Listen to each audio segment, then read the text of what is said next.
Hello students, मेरे YouTube channel पर एक बार फिर से आपका स्वागत है। जैसा कि हम पिछले वीडियो में आपको बताए थे कि हम लोग आज चर्चा करेंगे टाइप ऑफ स्ट्रेस का। पिछले वीडियो में हमने स्ट्रेस बताया था, जब किसी चीज़ पर डिफॉर्मिंग फोर्स लगने के बाद वह जो रिफॉर्म होने की टेंडेंसी उसमें होती है उसको हम लोग कहते हैं स्ट्रेस।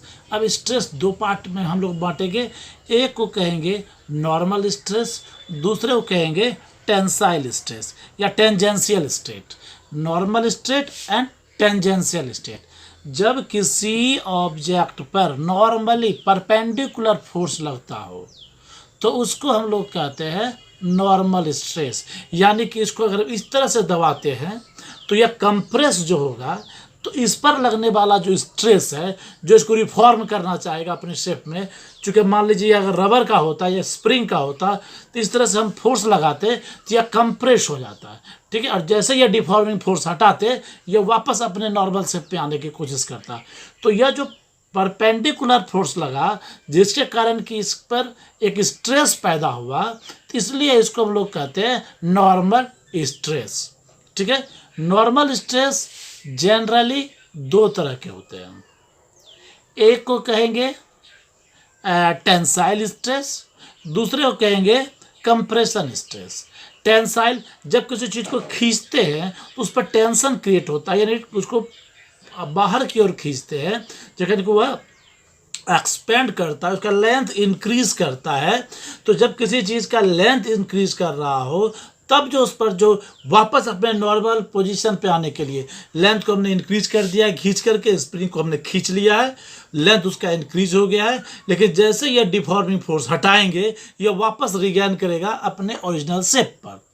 तो इस डिफॉर्मिंग फोर्स को हटाने के बाद जो रिफॉर्म होकर अपने ओरिजिनल शेप पे आने के लिए जो स्ट्रेस लगता है, यानी कि normal force per unit area for compressed up to its normal position, ठीक है, एक्सपेंड कर दिया गया था और उस पर एक स्ट्रेस पैदा होगा जो उसको उसके नॉर्मल पोजीशन तक लाएगा।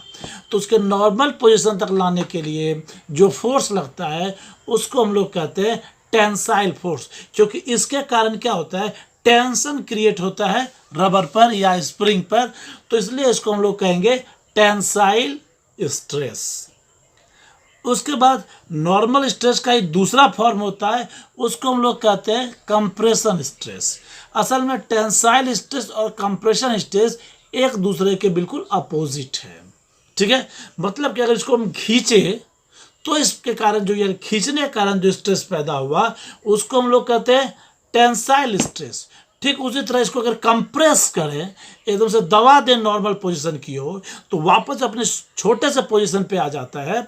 उसको अब फोर्स रिलीज करेंगे तो वापस अपने नॉर्मल पोजीशन पे आना चाहेगा, यानी कंप्रेशन के पोजीशन से एक्सपेंड करके कहाँ तक आएगा, नॉर्मल पोजीशन तक।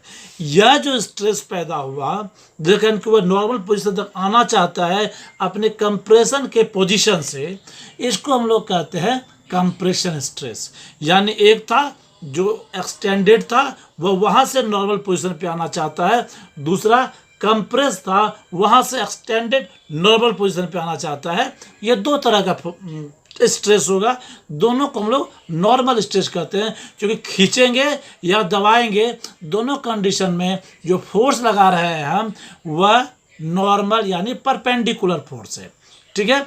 तो परपेंडिकुलर फोर्स से होने वाला स्ट्रेस दो पार्ट में होगा, एक को कहेंगे टेंसाइल स्ट्रेस, दूसरे को कहेंगे कंप्रेशन स्ट्रेस।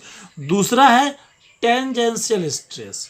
टेंजेंशियल स्ट्रेस क्या है कि वो टेंजेंट के डायरेक्शन में लगता है, वह न तो परपेंडिकुलर इनवर्ड या परपेंडिकुलर आउटवर्ड लगता है, बल्कि मान लीजिए यह एक रड है, यह एक इलास्टिक बॉडी है, तो इस इलास्टिक बॉडी को अगर हम इस तरफ से मोड़ते बेंड करते हैं तो उसके सरफेस पर एक टेंजेंशियल फोर्स लगता है, और इस टेंजेंशियल फोर्स के कारण जो ये बेंड कर जाता है, और अगर ये इलास्टिक बॉडी है तो जैसे यह फोर्स हटाएंगे ये वापस अपने नॉर्मल पोजीशन पे आना चाहेगा।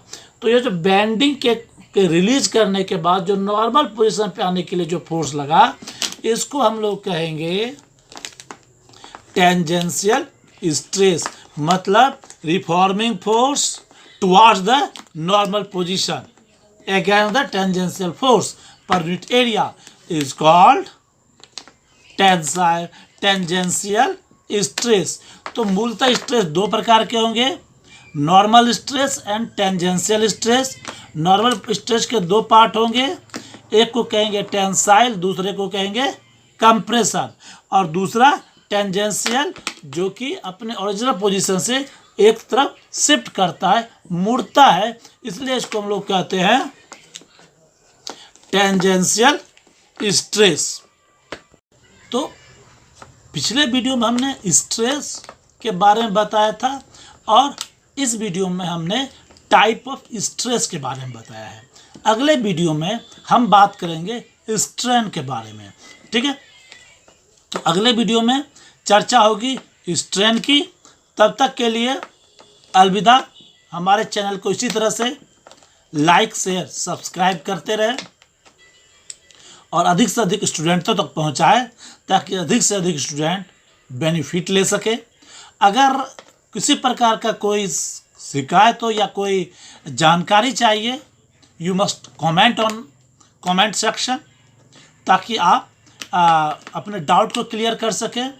बाकी हमारे जो पूरा जो अभी तक का वीडियो है हमारे चैनल पे अवेलेबल है, आप चैनल को खोलिए और हमारे वीडियो को देखिए। धन्यवाद।